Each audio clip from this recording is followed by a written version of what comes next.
दोस्तों, एक तरफ रशिया का वादा, एनर्जी की सप्लाई कभी नहीं रुकेगी, दूसरी तरफ इंडिया का रिस्पांस, दोस्ती कभी नहीं बदलेगी। सवाल ये है, क्या ये सिर्फ फ्रेंडशिप है या एक नया जियोपॉलिटिकल सिग्नल? आइए शांत तौर पर पूरी कहानी समझते हैं। भारत और रशिया के रिश्ते 80 साल पुराने हैं। कोल्ड वॉर के दौरान भी जब दुनिया दो कैंप्स में बढ़ती जा रही थी, इंडिया ने मॉस्को के साथ अपना स्ट्रेटेजिक लिंक कभी नहीं तोड़ा। आज जब वेस्ट, चीन और रशिया के बीच नए टेंशंस हैं, दोनों मुल्कों की ये दोस्ती फिर से दुनिया की तवज्जो का मरकज बन गई है। इस बार स्टेज था न्यू दिल्ली और स्पॉटलाइट में थे पुतिन और मोदी। 5 दिसंबर 2025 नई दिल्ली, इंडिया रशिया का 23rd एनुअल समिट। दोनों मुल्कों ने 12 से ज्यादा अग्रीमेंट साइन किए। गोल ये है कि 2030 तक ट्रेड को $100 बिलियन तक पहुंचाया जाए। 2021 में ये ट्रेड सिर्फ $13 बिलियन था। यूक्रेन वॉर के बाद जब भारत ने सस्ता रशियन क्रूड लेना शुरू किया, ट्रेड 2023 में $45 बिलियन और 2025 में $65 बिलियन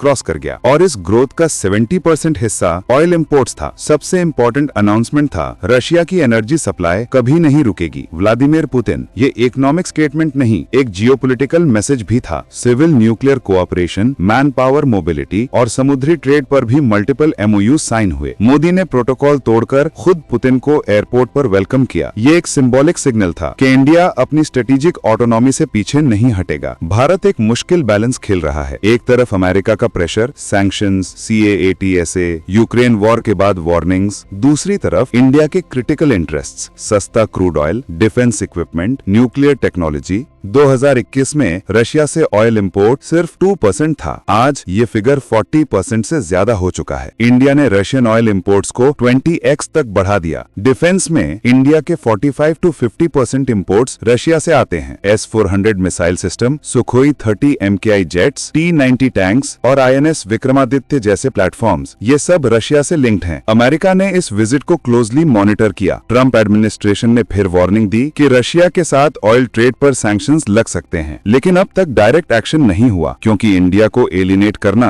US की इंडो पैसिफिक स्ट्रेटेजी के खिलाफ होगा। समिट ने एक साइलेंट मैसेज दिया, इंडिया किसी एक कैंप का हिस्सा नहीं, बल्कि अपनी मर्जी का रास्ता चलता है। इस समिट का ग्लोबल इफेक्ट काफी गहरा हो सकता है। वेस्ट और इंडिया के रिश्ते तनाव का शिकार हो सकते हैं। इंडिया की UN सिक्योरिटी काउंसिल बिड पर मिक्स्ड रिएक्शंस आ सकती हैं। चाइना को मैसेज मिलेगा कि इंडिया रशिया एक्सेस अब भी जिंदा है, लेकिन इंडिया पर प्रेशर अब भी है। ये बैलेंस कितनी देर चलेगा, ये आने वाला वक्त बताएगा। एक्सपर्ट्स के मुताबिक अगले 2 साल में इंडिया रशिया टाइज और गहरे होंगे, खास तौर पर एनर्जी, डिफेंस और टेक्नोलॉजी सेक्टर्स में। लेकिन अगर वेस्ट ने सैंक्शंस का प्रेशर बढ़ा दिया, तो इंडिया को अपनी फॉरेन पॉलिसी फिर से कैलिब्रेट करनी पड़ेगी। एक और पॉसिबिलिटी भी मौजूद है, Russia, India, China trilateral revival या ब्रिक्स प्लस का ज्यादा पावरफुल होना। कभी कभी दोस्ती सिर्फ दोस्ती नहीं होती, वो एक जियोपॉलिटिकल स्टेटमेंट होती है, शांत लेकिन बहुत पावरफुल। इंडिया रशिया की ये दोस्ती भी शायद कुछ ऐसी ही है। अगर आपको ये वीडियो पसंद आया तो वीडियो को लाइक करें, शेयर करें और कमेंट में बताएं कि इंडिया स्ट्रेटेजी